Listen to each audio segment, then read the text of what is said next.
Hello, all the parents di JPCC. Selamat bergabung kembali di dalam sesi Wise Parenting kali ini. Dan di sesi Wise Parenting kali ini kita akan membahas topik tentang crisis atau krisis. Dan kali ini kita juga sudah menghadirkan pasangan orang tua yang luar biasa, yaitu Pastor Ari dan Tami Wibowo. Yes. Hai, Yes. halo. Apa kabar Mas Anissar? Apa kabar Good. semuanya? Apa kabar kalian semua? Doing Ini good? mau nanya sebentar, ini temanya kan krisis ya, terus narasumbernya kami kan bukan berarti karena wajah kami akrab dengan krisis gitu kira-kira ya? Siapa yang nggak pernah mengalami krisis? Kita semua mengalami krisis, ya kan? Jadi Betul. bahkan sejak kecil pun anak-anak aja mengalami krisis. Tapi kita pikir mereka anak-anak yang mengalami krisis. Ternyata sejak kecil setiap orang bisa mengalami krisis. Nah, tapi karena mereka namanya anak-anak, kita sebagai orang tua harus meresponi dengan akurat, dengan benar, supaya mereka bisa mengatasi krisis itu, ya kan? Nah, jadi kali ini topik yang kita bahas ini berhubungan dengan orang tua yang memiliki anak di umur SD atau elementary, ya. Karena kita bahas juga ada yang preschool, ada juga yang SMP, yang SMA. Kali ini Pastor Ari, Pastor Tami akan kita dengarkan pengalaman mereka di dalam mereka berkomunikasi dengan anak-anaknya ketika anak-anaknya mengalami krisis di umur-umur SD. Oke, kita mulai aja ya. Emang udah mulai dari tadi. Nah, ketika seorang anak mengalami krisis, anak tuh cenderung memiliki lebih banyak pertanyaan sebetulnya dibandingkan jawabannya. Karena kan namanya mereka ngalamin krisis ya. Nah, apa yang sedang mereka alami mungkin terdengar mudah bagi kita, bagi orang tua, atau sebaliknya bisa juga menjadi sesuatu yang scary ya, menakutkan gitu. Nah, apapun itu kita sebagai orang tua milikilah rasa sensitif dengan segala perubahan yang kita lihat dari diri anak kita, dan kita harus berhati-hati di dalam respon dengan terus menawarkan kasih dan bantuan sepanjang yang mereka butuhkan. Dan juga di fase ini, anak kita sedang membangun suatu sudut pandang. Jadi di saat menghadapi krisis, ingatlah untuk selalu menekankan tentang kebenaran kepada anak-anak kita. Dan di satu sisi, orang tua harus jujur. Misalnya di saat tidak memiliki jawaban, ya, karena kita nggak selalu punya jawaban untuk mereka. Dan yakinkan mereka, kita akan selalu bersama dengan mereka dan mengasihi mereka, dan ingatkan juga bahwa Tuhan pun selalu ada bersama dengan mereka. Nah, hal yang penting juga adalah kita perlu mengakui perasaan mereka waktu mereka mengalami krisis, karena anak-anak juga punya perasaan. Itu jangan kita abaikan perasaan si anak waktu mereka mengalami krisis ya. Dan ketika kita berinteraksi dengan anak sebagai orang tua, ada beberapa hal yang bisa kita katakan dan lakukan untuk membuat perasaan mereka diakui dan merasa aman.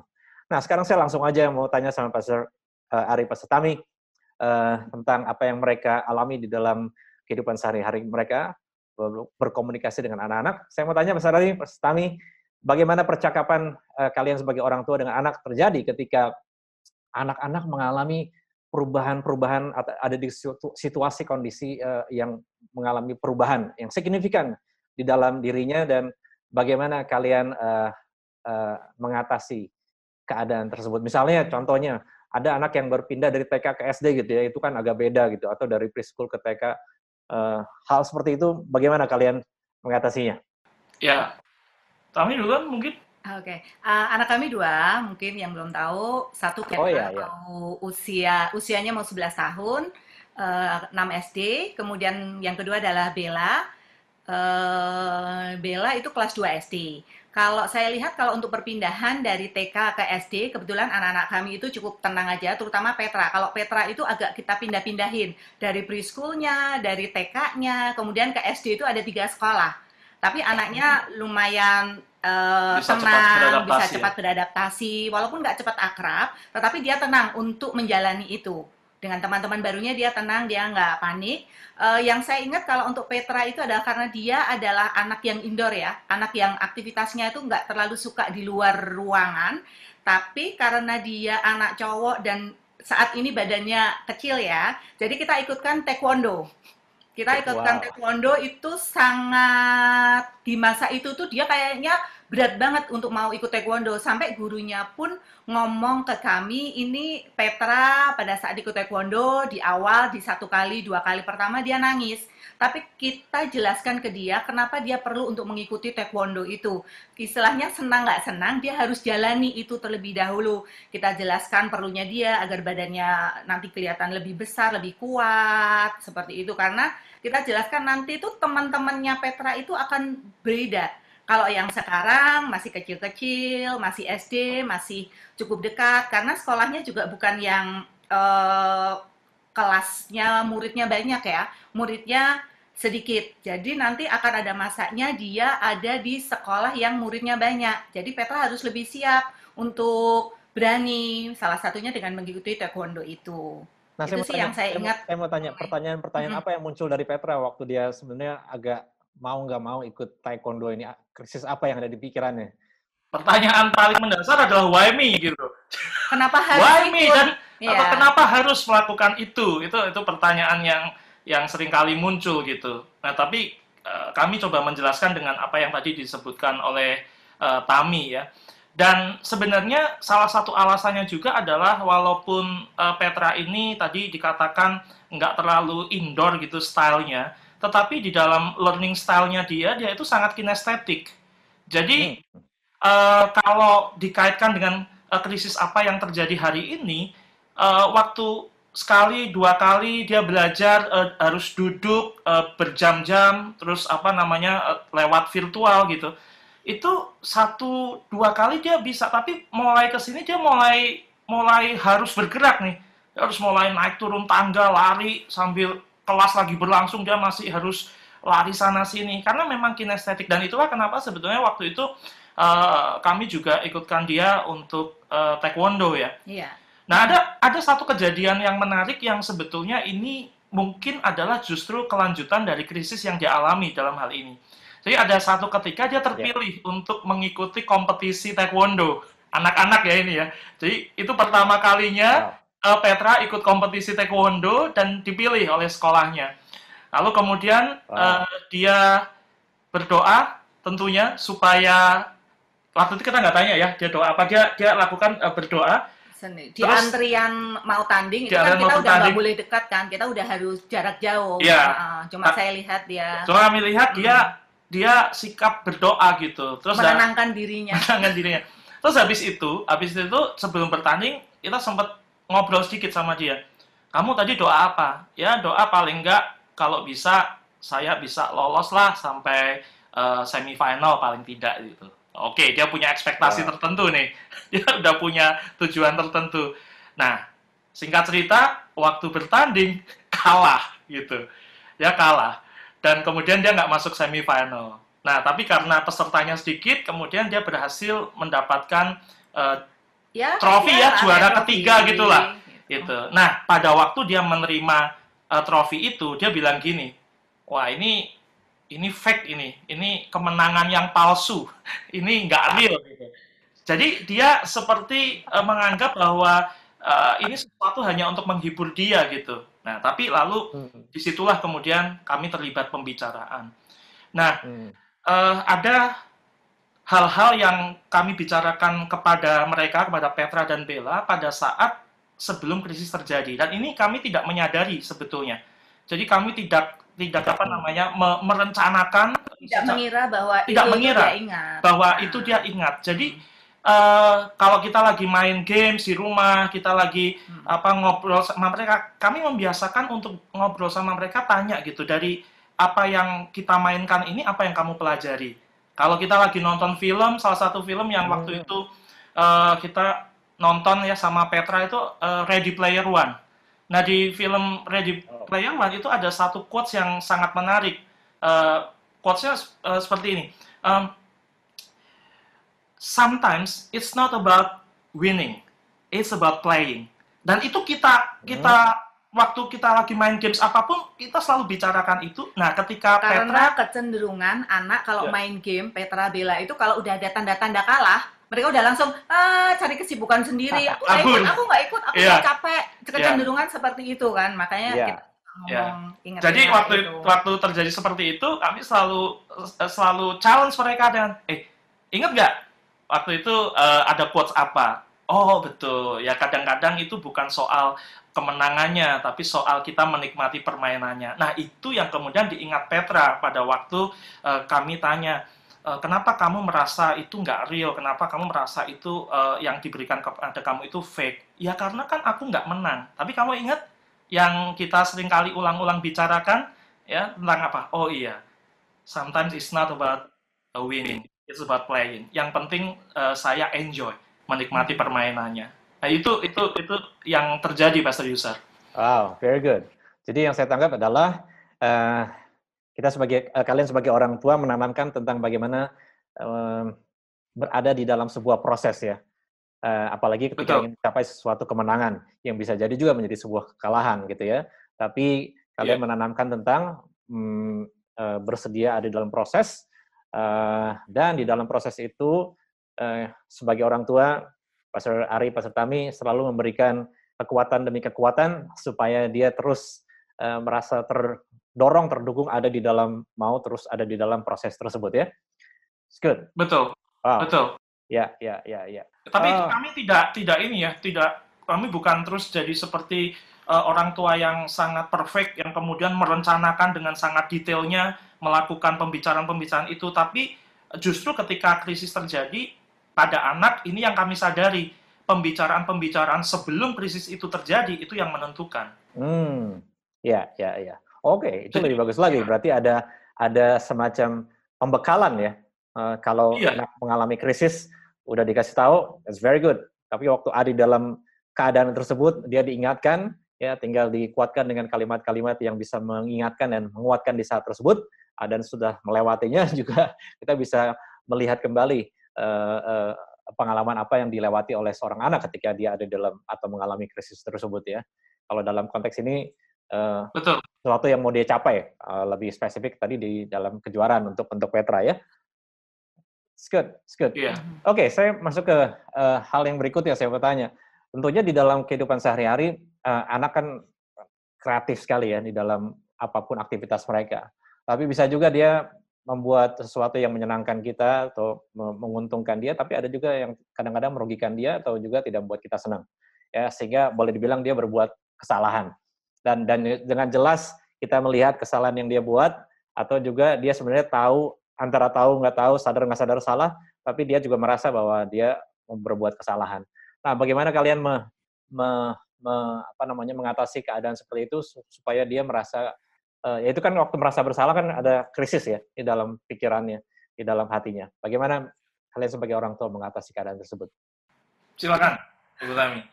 Karena kadang-kadang, jujur kami juga kadang-kadang sedikit berbeda pendapat tentang bagaimana melakukannya gitu. Dan kita sendiri juga, kami berdua juga pada akhirnya harus berdiskusi gitu. Nah ini dari sisi orang tua yang sangat baik terlebih dahulu nih.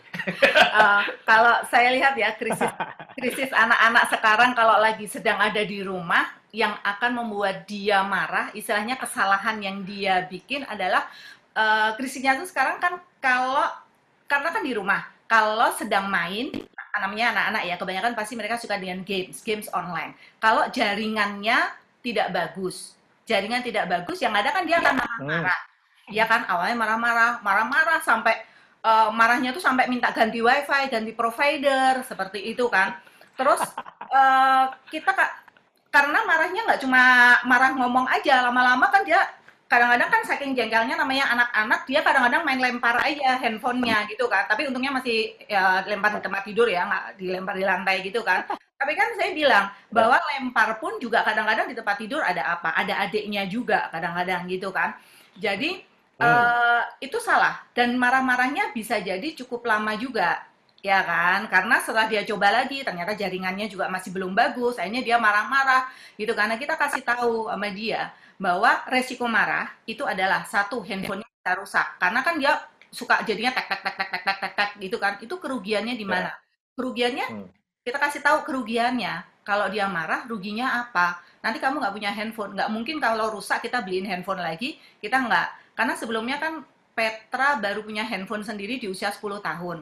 Sebelumnya ya dia pakai handphone saya atau pakai Samsung yang dulu dipakai sama Ari. Mainnya pada saat kita nggak pakai gitu kan.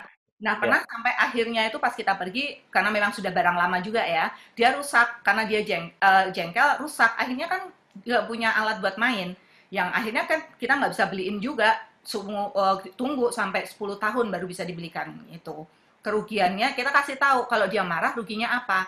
Termasuk kalau jengkel sama adiknya, kan suka emosinya, krisisnya, kemudian dia marah-marah sama adiknya, anak-anak mau marah kadang nggak cuma mulut tapi mau neken-neken adiknya, pegang tangan adiknya, mau Hmm. Gitu. lipat tangan salah satu adiknya juga kadang lipat tangan kakaknya gitu kan. Nah itu kan ruginya apa? Kalau nanti sakit masuk rumah sakit lagi musim COVID kayak gini kan kita mau ke rumah sakit juga takut juga kan malah rugi sendiri kitanya gitu. Jadi kami beritahu resikonya sebelum melakukan sesuatu, resikonya apa. Nah, tapi kan namanya anak-anak ya. Mm-mm. Namanya juga, makanya firman Tuhan juga berkata, ajarkan berulang, berulang, berulang, berulang, berulang kepada anak cucumu. Jadi mesti Ya. diulang, diulang, diulang, diulang. Tapi selain diulang, diulang, ini kan tadi orang tua yang sangat baik. Nah, saya orang tua yang ya baik juga gitu, tapi harus ada tertulisnya gitu. Ya kan? Kan ada tertulis gitu. Jadi begitu sudah dikasih tahu resikonya, oke, sekarang kita tulis dan kita tanda tangan do and don'ts-nya apa. Kalau saya melakukan ini lagi, risiko yang akan saya terima apa. Dan kami membiasakan diri untuk tidak mengatakan sebagai kata hukuman, tapi Hmm. pendisiplinan. Disiplin yang saya harus pelajari apa. Nah, itu kami tuliskan sama Petra maupun Bella, terus ya Bella tanda tangan. mengikuti. Bella kan ngikutin aja ya adiknya ya. Jadi kami sebagai orang tua tanda tangan, Petra juga tanda tangan gitu. Dan kemudian itu dipasang di pintu apa Pintu namanya kamar ya. pintu kamar tidur supaya ya setiap kali melakukan oke, baca apa yang sudah kamu komitmenkan gitu. Ya. Walaupun istilahnya sih antara rules yang dituliskan lebih berat lagi pada saat pelaksanaannya, pada saat jadi polisinya, istilahnya gitu kan. Jadi polisinya rulesnya main handphone setelah belajar itu berapa 1,5 jam kayak gitu kan. Nah itu yang harus terus-terusan diomongkan, yang pada saat kita jadi Diulang-ulang terus. diulang-ulang itu. Ya. Iya. Ya. Ya, Oh, tapi itu it's good. setidaknya kami berusaha supaya ya anak itu tidak sekedar tidak saya nggak mau melakukan ini atau saya tidak melakukan ini karena saya takut sama orang tua saya. Itu bukan yang kami Hmm. inginkan, tapi supaya Ya. mereka menyadari dari sejak kecil bahwa saya tidak melakukan ini karena saya tahu Mm-mm. resikonya apa akibatnya buat diri saya, apa akibatnya buat adik atau saudara saya, dan apa akibatnya bagi keluarga kita. Ya. Itu bagus sekali tentang tadi kami jelaskan tentang kalau anak-anak membuat sesuatu yang ya kesalahan ya atau error, diceritakan tentang keuntungan atau kerugian dari sesuatu yang mereka lakukan yang tidak menguntungkan ya. Jadi mereka bisa berpikir, apalagi kalau anak SD sudah sangat bisa bernalar tentang keuntungan apa yang bisa diraih, kerugian apa yang bisa diraih kalau dijelaskan. Sebab kadang-kadang mereka nggak mikir tentang keuntungan kerugian tersebut. Dan ditambah lagi sebagai orang tua kalian bikin deal gitu ya dengan tadi Ya, tuliskan itu saya sangat mendukung dengan perlakuan tersebut karena dengan perlakuan tersebut berarti ada kesepakatan antara orang tua dengan anak ya. ya, ya, Anak-anak udah bisa mengerti dan menalar kalau ada kesepakatan dan ketika mereka melanggar mereka bisa ingat bahwa saya udah sepakat dengan orang ya. tua tentang ini. Ataupun mereka melakukan dengan benar, mereka juga bisa di apa tuh namanya oleh orang tua. Oke, you're doing good karena kalian Kan melakukan apresiasi. apa yang diapresiasi karena kalian melakukan apa yang sudah kita sepakati. Sehingga waktu Ya, mereka ada dalam sebuah krisis tentang tindakan salah benar, mereka ingat kepada apa namanya persetujuan, ya, kesepakatan. Ya banyak orang tua yang nggak bikin itu ya, sehingga hanya apa namanya spontan aja itu bikin salah karena dan anak merasa ada krisis, orang tua juga krisis gitu kan. Jadinya ya, langsung spontan bikin aturan di tempat yang tidak menguntungkan anak dan juga tentunya tidak menguntungkan orang tua karena sama-sama emosi. Jadi saya melihat lagi ada sesuatu yang sifatnya dilakukan sebelum ya, sebelum ke krisis itu terjadi, sehingga waktu ada di dalam krisis mereka teringat akan kesepakatan yang dibuat dan cara mengatasinya pun tadi bisa menjelaskan tentang keuntungan dari kerugian atau kerugian. Ya, sebetulnya itu berangkat dari kebutuhan kami juga ya, Pastor Yusar, seperti tadi yang disampaikan Pastor Yusar. Seringkali kami ini sendiri kan juga harus di depan anak kami juga harus sepakat gitu. Ya. Nah, tapi bagaimanapun terkadang itu kan nggak bisa, seringkali itu kan case by case ya. Kadang-kadang mungkin kami juga punya latar belakang pendapat yang berbeda dengan saya. Sehingga pada waktu kami nggak kompak, nggak kelihatan sepakat di depan anak kan jadi kemudian satu, dia bingung nih sebenarnya aturan yang mana nih yang harusnya diikutin. Nah, yang kedua, tanpa sengaja anak jadi mengadu domba kami, gitu kan? Betul. Dan itu jadi sesuatu yang nggak sehat menurut saya secara hubungan. Nah, dengan demikian selain itu kami juga belajar bahwa itulah kenapa ya bahwa firman Tuhan berkata ada tertulis gitu.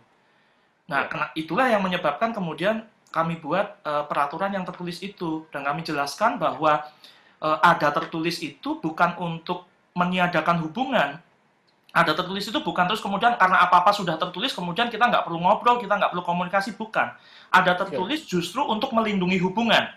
Sehingga ketika kami berbeda pendapat, kami ada acuannya, ini loh yang sudah kita tuliskan dan kita setujui bersama. Jadi bukan soal kamu yang benar atau saya yang lebih benar, di dalam case ini adalah soal kesepakatan.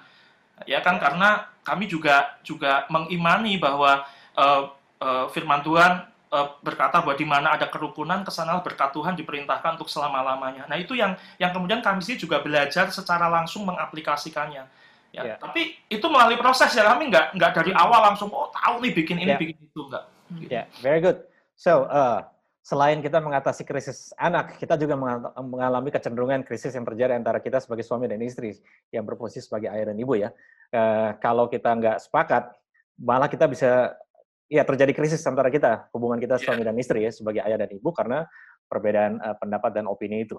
Ya, itu sangat wajar dan sangat baik dan sangat bagus untuk kita selalu sebagai orang tua, sebagai ayah dan ibu untuk lebih dahulu sepakat supaya di antara kita sendiri nggak mendatangkan krisis. Sebab kalau kita sendiri krisis, anak akan melihat sesuatu yang tidak menguntungkan, dia merasa, wah ini otoritas saya juga krisis, jadi membuat dirinya bertambah krisis yang dia alami gitu ya. Nah, tadi saya dengar sebut tentang Bella dengan Petra gitu ya, ada perbedaan pendapat atau buat anak-anak berantem gitu. Gimana kalau kalian mengatasi perbedaan atau berantem antara adik kakak adik, laki perempuan nih, kan itu krisis banget buat mereka ya. Gue yang benar, aku yang benar. Gimana cara mengatasi secara ini kepada anak-anak? Oke. Case by case, tapi secara umum langkah pertama yang selalu kita lakukan adalah kamu sayang nggak sama saudara kamu? Kamu sayang nggak? Nah, itu mulai tuh. Begitu ditanya gitu, mulai diem, mulai mikir, terus mulai kadang nangis gitu ya. Iya, sayang. Kalau sayang, kayak gitu nggak caranya? Enggak. Terus mesti ngapain? Ya udah, saling minta maaf, pelukan. Walaupun tidak selalu semudah itu ya. Tapi selalu prosesnya yang selalu pertama kami tanyakan ketika mereka sedang berbeda pendapat, berantem gitu. Terus itu pertanyaan pertama.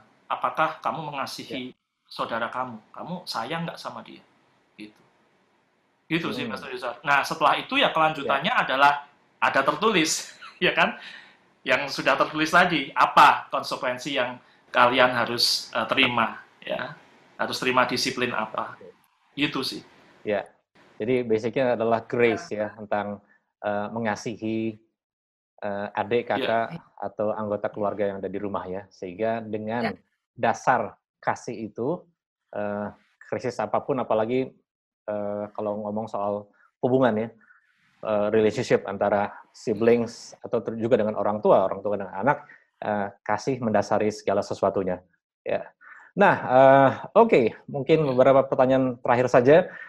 Saya mau tanya, bagaimana kalian berbincang-bincang atau perbincangan yang terjadi, percakapan yang terjadi ketika supaya anak bisa berkomunikasi, berhubungan dengan Tuhan ketika mereka mengalami tantangan. Kedengarannya rohani banget ya. Ini bukan karena kita pendeta tanya pertanyaan ini, tapi kita tahu bahwa anak-anak kita sudah kita tanamkan tentang nilai, kebenaran firman Tuhan sejak kecil.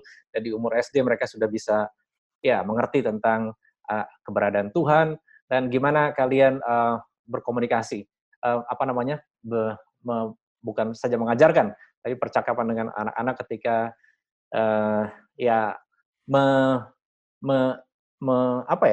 ketika mereka mengalami krisis dan kalian membukakan pikiran mereka bahwa ada Tuhan di dalam kehidupan mereka sehingga mereka bisa membawanya kepada Tuhan. Bagaimana?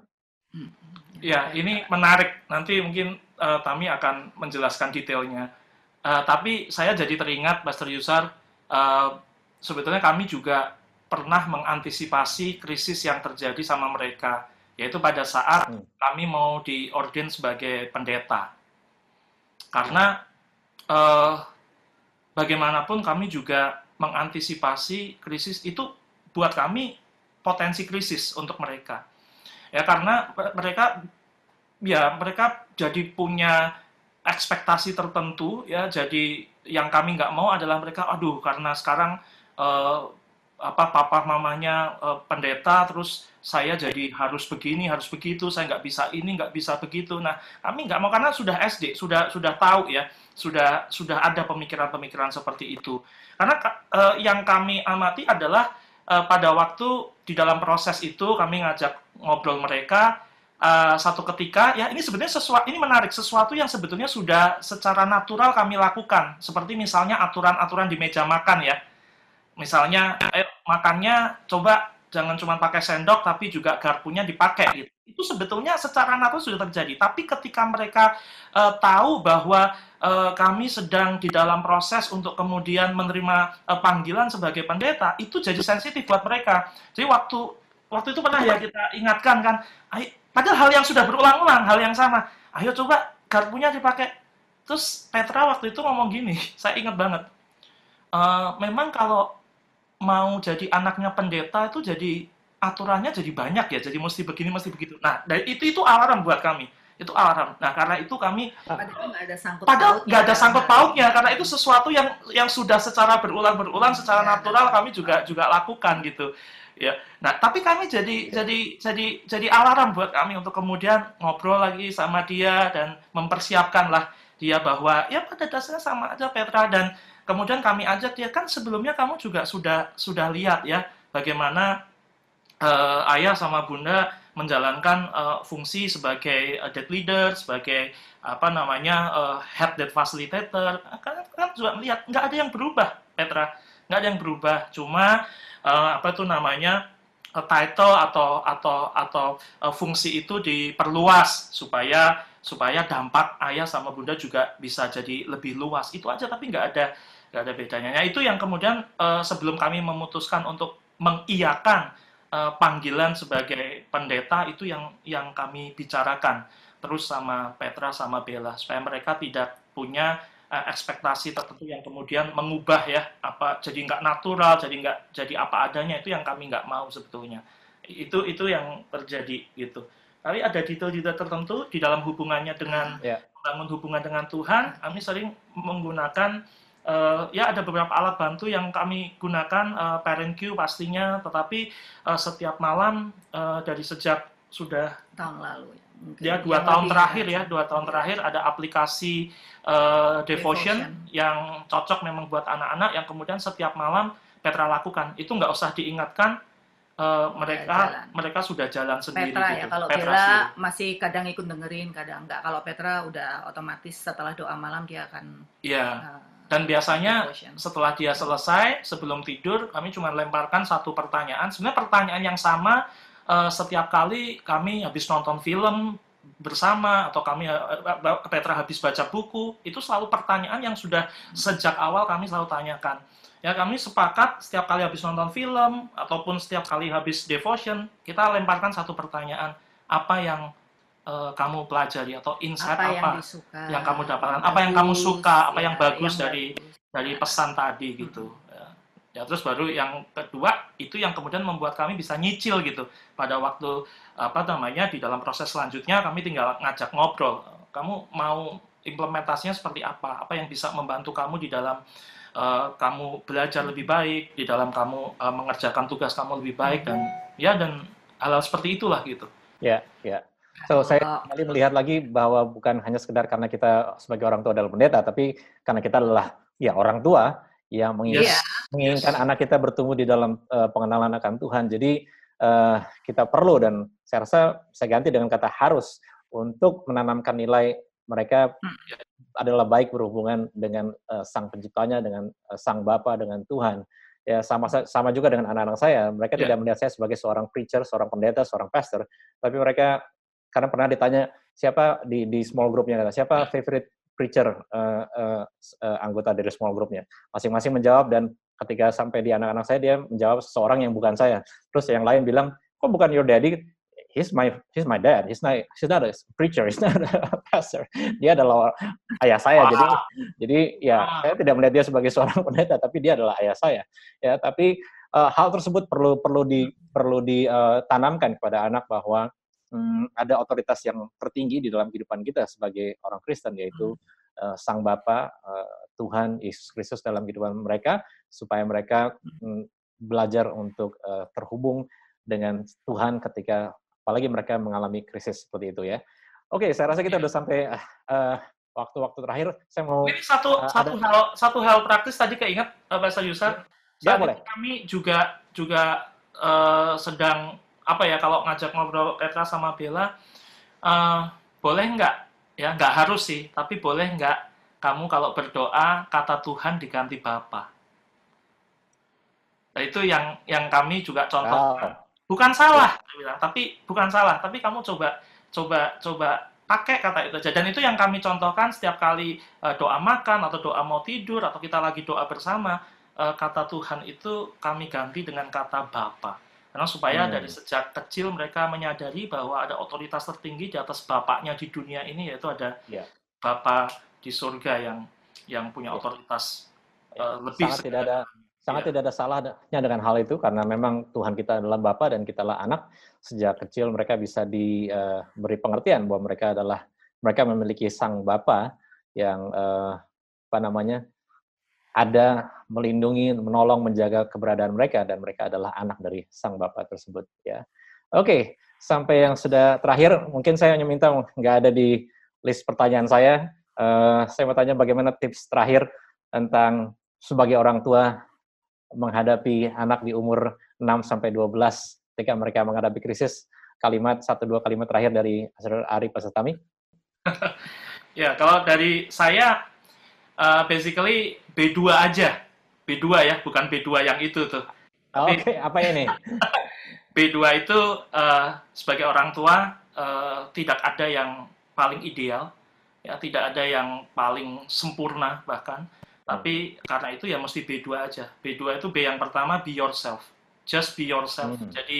Jadi orang tua apa adanya, orang tua yang nggak mencoba menunjukkan bahwa saya ini begitu sempurnanya di depan kamu sebagai anak-anak, tapi ini adalah bapakmu gitu ya. Ini adalah bapak kamu. Hanya bapak di surga yang sempurna gitu. Ini bapak yang mencoba menjalankan apa yang terbaik buat kalian gitu. Jadi be yourself. Ya, terlepas dari apapun peran ataupun title yang pada saat ini melekat di dalam kehidupan kita, seharusnya itu tidak menjadikan beban bagi kita sebagai mengubah identitas kita sebagai bapak bagi anak-anak kita tadi seperti yang disampaikan Pastor Yusar. Just be yourself. Nah, yang kedua adalah walaupun jadi apa adanya, tapi bukan berarti seadanya. Karena itu selain be yourself, build yourself ya.